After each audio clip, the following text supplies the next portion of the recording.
এই যে আমাদের মামুন আছে না, হ্যাঁ মামুনকে কি বলো তুমি? আঙ্কেল বলি। তো মামুনের কিন্তু শালি আছে বেশ কয়েকটা। ওইসব চাল চলবে না। কেন? ওইসব কালো মামুন আসলে বলবা কি, আঙ্কেল এই যে হাসান আঙ্কেলের সঙ্গে কথা হয়েছে, তোমার তো আরো অনেক সুন্দর সুন্দর শালি আছে, তুমি ছবি দেখাও। তোমার দেখাইছে যেটা তোমার পছন্দ না হয় সেরকম ছবি দেখাইছে, বুঝছো? মামুন আসলে বলবা। মামুন জি ভাই।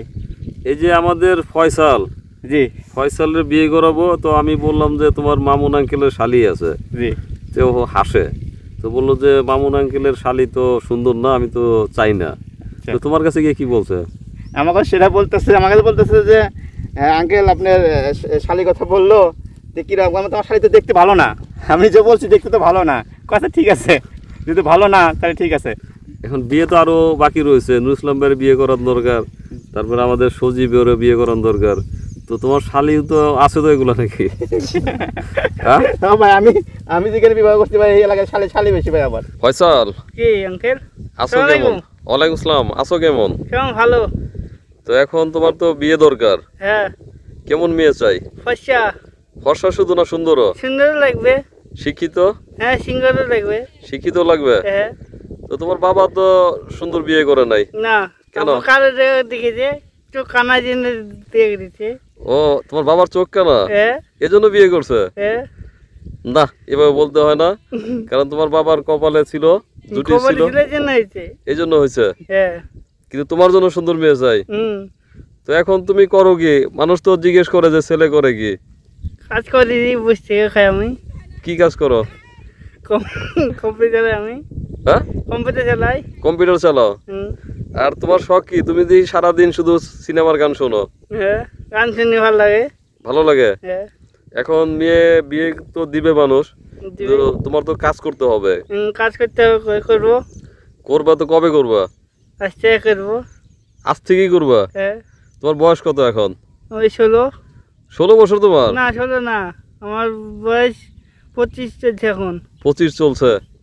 তো তোমরা কয় ভাই কয় বোন? এক বোন এক বোন, আমি বড়। এক বোন এক বোন, এক ভাই এক বোন তোমরা? হ্যাঁ। বোন কই? বোন বিয়ে দিয়েছি। কোথায় বিয়ে দিছো? ঢাকাতে। ঢাকাতে? না, রাজশাহীতে বিয়ে দিয়ে বলেছি ওর বোন ঢাকাতে। ঢাকাতে? তো এখন আমি একদিন শুনছিলাম তোমার আম্মুর কাছে, এই বিয়ের সময় নাকি তোমার বোন নাকি তোমাদের মোবাইল নিয়ে যাচ্ছিল। হ্যাঁ, মোবাইল দিয়েছিল, আমরা মোবাইল দিয়ে যা তুই। পরে ও নাকি খুব কান্নাকাটি করছিল, তখন হাসছিল, এখন হাসছিল তখন মোবাইল দিয়ে। তারপর তো তুমি মোবাইল রেখে দিছো কেন? আমি মোবাইল চালাবার জন্য। চালাবা ঠিক আছে, এখন ও নতুন জায়গায় যাচ্ছে, কান্নাকাটি করছে, তুমি সেই মুহূর্তে গিয়ে বলছো যে তুমি কান্নাকাটি পরে করো, আগে আমার মোবাইল দাও, তাই বলছিল না? তো তোমার কি বলা ঠিক হয়েছে নাকি? না, ভুল হয়েছে। তোমার ছোট বোন না? হ্যাঁ। তো সে তো অধিকার আছে, তোমার মার মোবাইল সে নিতেই পারে। তো তোমার নিজের তো মোবাইল নাই না, তো তুমি ওটা রাখতে গেছো কেন? আমি চালাবার জন্য। এই জন্য কিন্তু এখন সে ফোন দিলে কিন্তু তোমার কথা জিজ্ঞেস করে না। না। জিজ্ঞেস করে না, শুধু আম্মুর সঙ্গে কথা বলে না? হ্যাঁ। এখন আমাকে বলো, বিয়ে করলে তো একটা মেয়ের অনেক কিছু দরকার। শুনো পাউডার দেবো। সুনু পাউডার দিবা? হ্যাঁ। সুনু পাউডার তো দাম কম, তো স্বর্ণের জিনিস দিতে হবে। কানের দুল দেবো। কানের দুলে তো অনেক দাম, এত টাকা কই পাবে? পাবো, আমার পাবো। কি আম্মুর কাছে নিবে? হ্যাঁ, ঢাল দেবো। না, নিজের ইনকাম করে দিতে হবে। হ্যাঁ। তো নিজে ঢাল দেবো, পরে দিয়ে দেবো মাইকে আমি। ধান নিবা, এরপরে তো শোধ করবে কিভাবে? তাও তখন দিয়ে দেবো। আচ্ছা, এবার আমাকে বলো, এর মাঝখানে কিন্তু তোমাকে কিন্তু 2-3 জায়গা থেকে বিয়ের কথা হয়েছিল, তো তোমাকে ওরা জিজ্ঞেস করছে যে তুমি করো কি? কিছু করি না, ওই বাড়িতে বসে থাকি। বাড়িতে বসে থাকলে তো কেউ মেয়ে দিবে না। যেমন দিবে না, তোমার বোন যখন বিয়ে দিছো তখন কিন্তু তোমার বাবা মা গার্ডিয়ানরা কিন্তু জিজ্ঞেস করছে ছেলে কি করে। যখন দেখছে যে ছেলে চাকরি করে, কলেজে পড়ায়, তখন কিন্তু তারা রাজি হয়েছে। তো এখন তোমাকে বিয়ে করে দিয়ে গেলে তো তোমার কিছু করতে হবে। কবে শুরু করবা? আজ থেকে শুরু করবা? দর্শক, ফয়সাল আজ থেকে কাজ শুরু করবে। তো ফয়সালের জন্য একটা মেয়ে দরকার। তবে বিয়ে করলে কি এখানেই রাখবা না রাজশাহীতে? রাজশাহীতে যাবো। রাজশাহীতে কোন বাড়িতে রাখবা? আমার বাড়িতে। তোমাদের বাড়িতে? সেই বাড়িতে তোমার না, তোমার বাবার বাড়ি ওটা। আমার বাড়ি আছে রাজশাহীতে, আমার ছোট মামা আছে না, ওখানে আমার বাড়ি আছে। না, বাড়ি আছে, ওটা তো তোমার আম্মুর বাড়ি, তোমার তো নাই। আমার বাড়ি ওখানে মায়ের ভাগ কমে। ও মায়ের ভাগ নিবা? হ্যাঁ। তো মায়ের ভাগ তো তোমার বোন বেশি পাবে। বেশি পাবে না, ভাগ পাবো আমি। না রে, আমাদের ইসলামে তো আছে যে মায়ের সম্পত্তি বেশি পাবে মেয়ে। তো আমি তোমার পাবো না, আমি পাবো ভাগে। ছেলে পাবে বেশি, মেয়ে ছেলে কম পায়। না না না, যদি তোমার বাবার সম্পত্তি হয় তাহলে তুমি বেশি পাবে। হ্যাঁ। যেমন রাজশাহীর যে বাড়ি আছে না তোমাদের, হুম। সেটা যদি আমাদের জামাল ভাইয়ের নামে থাকে তাহলে তুমি বেশি পাবে, হ্যাঁ। তোমার বোন কম পাবে। হুম। আর তোমার আম্মার নামে যে বাড়ি আছে রাজশাহীতে, ওটা আমার ভাগে আছে, আমার সেটা তুমি অল্প পাবে, বেশি পাবে তোমার বোন। হুম। এখন তুমি জোর করে কিন্তু নিতে পারবা না। না। পারবা নিতে? না। আচ্ছা দর্শক, ফয়সালের বয়স 25 বছর এখন চলে।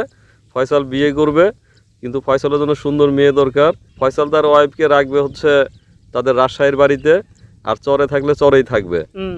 না, তুমি এখানে ঘর উঠাও, এখানে ঘর উঠে এখানেই থাকতে হবে। সেটা ঘর করবো, তুলবো। ঠিক আছে? শুধু আমি গার্জেন না, ফয়সালের আপনারাও গার্জেন হিসাবে মনে করবেন যে যেটা হয়তো আসলে আমাদের সবারই ইচ্ছে যেন ফয়সালের কিছুটা উন্নতি হয়, শারীরিক বা হয়তো মানসিক। ওর কিন্তু মানসিক কোনো প্রবলেম নাই। হ্যাঁ। আমি ওরে ভিডিও শুরুতে বললাম যে পুরনো কথা আর কি, একদিন জিজ্ঞেস করছিলাম, আজকে জিজ্ঞেস করলাম যে তোমার কেমন মেয়ে চাই, বলছে ফর্সা সুন্দরী। হ্যাঁ। তো আমি বললাম যে তোমার বাবাই তো কালো মেয়ে বিয়ে করছে। তো বলছে বাবার তো চোখ নাই। তো এখন ওর কিন্তু মানসিক বুদ্ধির ঘাটতি আমার কাছে প্রথম দিন থেকে আজ পর্যন্ত মনে হয় নাই। তো আপনারাই খালি বারবার মনে করেন। তো এখন ছেলের বউ হিসাবে কেমন মেয়ে চান? আমি ছেলের বউ হিসাবে আমি খুব নম্রভদ্র পরিবারের একটা মেয়ে হলে হবে। আমার অর্থনৈতিকের কোনো ইয়ে না, চাওয়া পাওয়া নাই। না না না, চা পাওয়া কি, আমরাই বরঞ্চ হয়তো মেয়ে পছন্দ হলে আমরাই স্বর্ণ টর্ণ দিয়ে তার হয়তো দিলমোহর সমস্ত ক্লিয়ার করে দিয়ে হয়তো নিয়ে আসবো। হয়তো আল্লাহ হয়তো ছেলে হয়তো আমার যতটুকুন যা পারলো আমাদের সাথে থেকে হয়তো দেখা গেল যে তার যদি আল্লাহ তার সংসারে যদি একটা দুইটা সন্তান যাই হোক, ছেলে মেয়ে যাই হোক হলে হয়তো আমাদের সাথে থেকে মানুষ হয়ে গেল। এরকম চিন্তা ভাবনা আমার আছে ভাই। এখন দেখি, এখন দেশ বিদেশে আল্লাহ যেখানে হয়তো বিয়ে শাদী তো ভাগ্যের ব্যাপার, কখন কোথায় আল্লাহ লিখে রাখে সেখানে মানুষের মৃত্যু যেমন লেখা থাকলে সেখানে যা মৃত্যু হতে হয়, আর বিয়ে শাদীও এরকম। হয়তো আমি একটা চাচ্ছি কিন্তু সেটা হয়তো হচ্ছে না, আবার হয়তো দেখা গেল যে যেটা চাচ্ছেন না সেটাই হইলো, সেটাই হয়তো হয়ে গেল, এরকম হয়তো হইতেই পারে। তো মামুনে বলছি যে মামুন, আমরা একটা দায়িত্ব নিছি, তুমি এক কাজ করো, কোন একটা মেয়ের নাম্বার দাও। ও বলে কোন জায়গায় বোকা আমি দেখি, এমন আছে আমাদের ফয়সাল কাউকে পটায় নিয়ে আসতে পারে। হইতেই পারে ভাই। ওটাই আসলে ফয়সাল অবশ্য একটু না না, আপনার মোবাইল নাম্বার দিয়ে দিবে। লাজুক টাইপের ছেলে ফয়সাল। ফয়সালের নিজেরই মোবাইল নাম্বার আছে, ফয়সালের নাম্বারটা আমি বলে দিচ্ছি আপনার 013, এটা ফয়সালেরই আইডি দিয়ে উঠানো। আচ্ছা, 01322383015। আচ্ছা ফয়সালের ফোন দিবে। হ্যাঁ। আর আমি মামুনকে বলছি যে তুমি একটা মেয়ের নাম্বার দিয়ে দিবে, আমি দেখবো যে মামুনকে বলছি যে মামুন দেখি আমাদের ফয়সাল পড়াইতে পারে কিনা। পারতেই পারে। হ্যাঁ হ্যাঁ।